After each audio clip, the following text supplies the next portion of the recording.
জন্মদিনের অনুষ্ঠানে গিয়ে গিফট প্রদান করা যাবে কিনা? জন্মদিনের দাওয়াত যদি কেউ করে, সেই দাওয়াতে অংশগ্রহণ করা যাবে কিনা? 40 দিনের বাচ্চাকে মসজিদে গিয়ে সেজদা করানো, এটাকে ইসলামে কতটুকু সমর্থন করে? জন্মদিনে কেক কাটা ইসলামে জায়েজ আছে কিনা? যদি না থাকে তাহলে এর বিধানটা কি হবে? আসসালামু আলাইকুম ওয়া রাহমাতুল্লাহি ওয়া বারাকাতুহু। বিসমিল্লাহ, আলহামদুলিল্লাহ, ওয়াসসালাতু ওয়াসসালামু আলা রাসূলিল্লাহ, আম্মা বাদ। কাছে কিংবা দূরে, দেশে কিংবা বিদেশে যে যেখান থেকে দেখছেন এবং ভবিষ্যতে দেখবেন, সবাইকে আন্তরিক মোবারকবাদ এবং শুভেচ্ছা জানিয়ে শুরু করছি অত্যন্ত গুরুত্বপূর্ণ একটি আলোচনা। আর সেটা হলো যে জন্মদিনে যদি কোনো আত্মীয় স্বজন দাওয়াত দেয়, তাহলে সেই দাওয়াতে অংশগ্রহণ করা যাবে কিনা? জন্মদিনে গিফট প্রদান করা যাবে কিনা? জন্মদিনের কেক কাটা এটা ইসলামে কতটুকু বৈধ? এবং 40 দিনের বাচ্চাকে মসজিদে গিয়ে সেজদা করানো এটা কতটা শরীয়ত সম্মত? অত্যন্ত গুরুত্বপূর্ণ একটা আলোচনা হতে যাচ্ছে। যদি আপনার এই প্রশ্নগুলোর উত্তর জানা থাকে তাহলে অবশ্যই কমেন্ট বক্সে এসে লিখে দিয়ে যান, হ্যাঁ আমি জানি। আর যদি জানা না থাকে তাহলে ভিডিওটি শেষ পর্যন্ত দেখতে থাকুন, ইনশাআল্লাহ তাআলা সমস্ত প্রশ্নের জবাব জেনে যাবেন। যদি ভালো লাগে অবশ্যই চ্যানেলটিকে সাবস্ক্রাইব করবেন, লাইক, কমেন্ট এবং শেয়ার করে অন্যদেরকে দেখার সুযোগ করে দিবেন। সম্মানিত বন্ধুরা, তাহলে চলুন কথা না বাড়িয়ে আমরা আমাদের মূল আলোচনায় চলে যাই। আলোচনার প্রথম যে বিষয়টা আপনাদের সামনে কথা বলবো সেটা হলো যে আত্মীয় স্বজন যখন জন্মদিনের অনুষ্ঠানে দাওয়াত করে, তাহলে সেই দাওয়াতে যাওয়া যাবে কিনা? এর জবাবটা আমি আপনাদেরকে দেওয়ার চেষ্টা করছি ফতোয়ায়ে হানাফিয়ার 69 নম্বর মাসালা থেকে। সম্মানিত বন্ধুরা, চলুন আমরা জবাবটা জানার চেষ্টা করছি। প্রশ্ন ছিল যে জন্মদিনের অনুষ্ঠানে যদি আত্মীয়দের দাওয়াত দেয়, তাহলে সে দাওয়াতে অংশগ্রহণ করা যাবে কিনা বা দাওয়াতটা খাওয়া যাবে কিনা? উত্তর হলো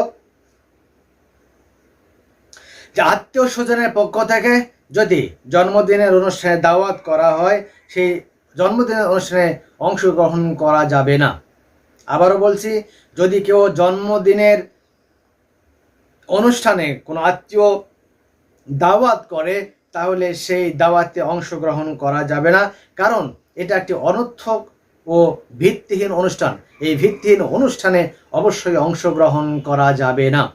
সম্মানিত বন্ধুরা, আশা করছি প্রথম যে প্রশ্নটা ছিল যে আত্মীয় স্বজন যদি আপনাকে জন্মদিনের দাওয়াত করে, তাহলে দাওয়াতে অংশগ্রহণ করতে পারবেন কিনা, আশা করছি জবাবটা পেয়েছেন। জবাবটা হলো যে না, অংশগ্রহণ করা যাবে না। 2 নম্বর যে প্রশ্নটা সেটা হলো যে 40 দিনের বাচ্চাকে মসজিদে গিয়ে সিজদা করানো হয়, এটা ইসলামে কতটুকু সমর্থন করে? এর জবাবটা আমি দেওয়ার চেষ্টা করব ফতোয়ায়ে মাহমুদিয়া 10ম খণ্ড 82 নম্বর মাসালা থেকে জবাবটা দেওয়ার চেষ্টা করবো ইনশাআল্লাহ তাআলা। তাহলে চলুন আমরা এর জবাবটা জানার চেষ্টা করি। আমরা অনেকেই দেখি আমাদের সমাজের মধ্যে এটা প্রচলন রয়েছে যে 40 দিন যখন বাচ্চা হয়ে যায় তখন তাকে মসজিদে নিয়ে যে সেজদা করানো হয়। আদৌ এটা ইসলামের সমর্থন করে কিনা? চলুন আমরা মাসালার গ্রন্থ থেকে জেনে আসি। জবাবটা হলো যে 40 দিনের বাচ্চাকে মসজিদে গিয়ে সিজদা করানো প্রচলিত সংস্কৃতি ও ভিত্তিহীন একটা কাজ। এই কাজটা অবশ্যই পরিত্যাগ করতে হবে, কারণ যেহেতু সে নাবালেগ, তার এখনো বালেগ অবস্থা আসেনি, তার বুদ্ধি জ্ঞান এখনো হয় নাই, সুতরাং তাকে মসজিদে নিয়ে গিয়ে সিজদা করানো এটা সম্পূর্ণভাবে অযৌক্তিক একটি কাজ।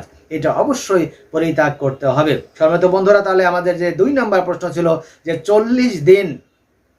40 দিনের বাচ্চাকে মসজিদে নিয়ে গিয়ে সিজদা করানো হয়, এটা কতটুকু ইসলাম সমর্থন করে?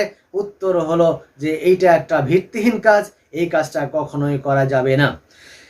3 নম্বর যে প্রশ্নটা সেটা হলো যে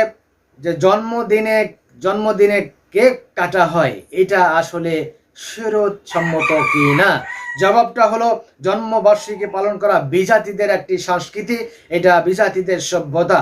বাচ্চাদের জন্মদিনে কেক কাটা এবং বাচ্চাদের বয়স অনুযায়ী মোমবাতি জ্বালানো ইত্যাদি এই সকল কাজ একটা কুসংস্কার এবং বিজাতীয় কাজ, সুতরাং এগুলোকে পরিত্যাগ করতে হবে।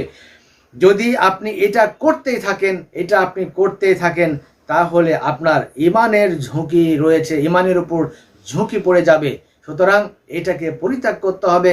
কেক কাটার সংস্কৃতি যেটা রয়েছে আমাদের সমাজের মধ্যে, এটা বন্ধ করতে হবে। যেটা আমি আপনাদেরকে জানালাম এই জবাবটা, এই যে জন্মবার্ষিকীর কেক কাটার ব্যাপারে যে বিষয়টা জানালাম, এই বিষয়টা আমি জানিয়েছি আপনাদেরকে ফতোয়ায়ে রহমানিয়া ৭ম খণ্ড ৭৭ নম্বরে, ফতোয়ায়ে মাহমুদিয়া ১৭ নম্বর খণ্ড ৩৬০ নম্বর, এবং ফতোয়ায়ে হানাফিয়ার ৬৭ নম্বর মাসালার ১৭৩ নম্বর পৃষ্ঠা থেকে জানানোর চেষ্টা করেছি। প্রশ্ন ছিল যে জন্মবার্ষিকীতে কেক কাটা যাবে কি না, এটা ইসলাম সমর্থন করে কি না। উত্তর হলো এটা একটি বিজাতি সভ্যতা, এই বিজাতি সভ্যতাকে অবশ্যই প্রমোট করা যাবে না, এই বিজাতীয় সভ্যতাকে অবশ্যই পরিত্যাগ করতে হবে।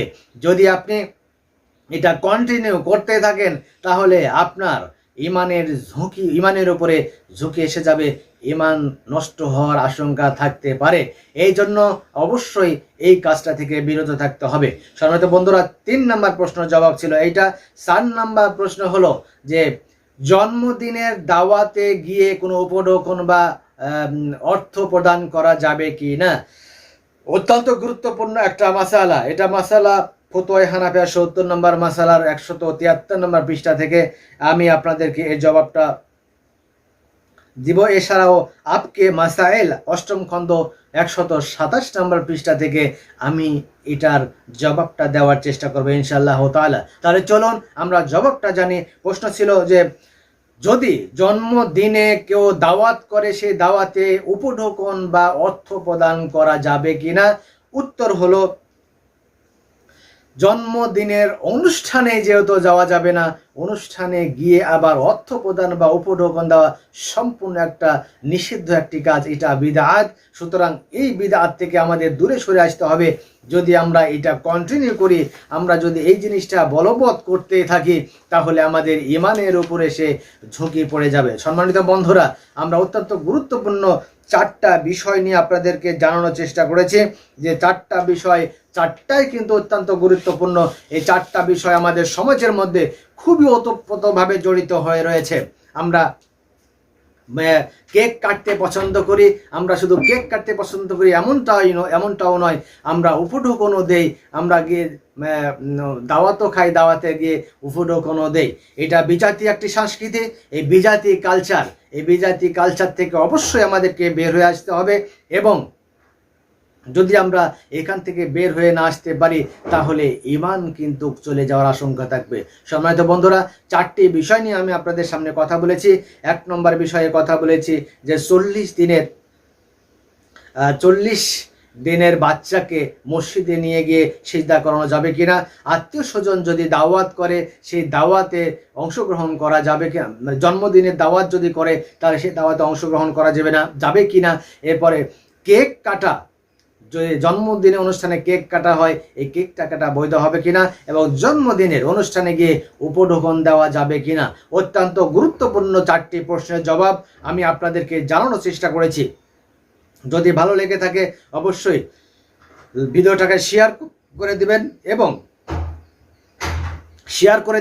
এবং আপনার বন্ধু বান্ধবদেরকেও জানানোর চেষ্টা করবেন। কারণ আপনি যেহেতু জেনেছেন, আপনি এর থেকে দূরে থাকার চেষ্টা করবেন, কিন্তু আপনার বন্ধু বান্ধব এটা না জানার কারণে তারা কিন্তু এর থেকে দূরে থাকবে। এই জন্য কী করতে হবে, ভিডিওটা শেয়ার করে আপনার বন্ধু বান্ধবদেরকে দেখার সুযোগ করে দেন, তারা যেন এখান থেকে উপকৃত হয়। মহান আল্লাহ রাব্বুল আলামিন আমাদের সবাইকে ইসলামের সমস্ত বিধিবিধানগুলো মেনে সঠিকভাবে চলার তৌফিক দান করুন। ওয়া আখিরু দাওয়ানা আলহামদুলিল্লাহি রাব্বিল আলামিন।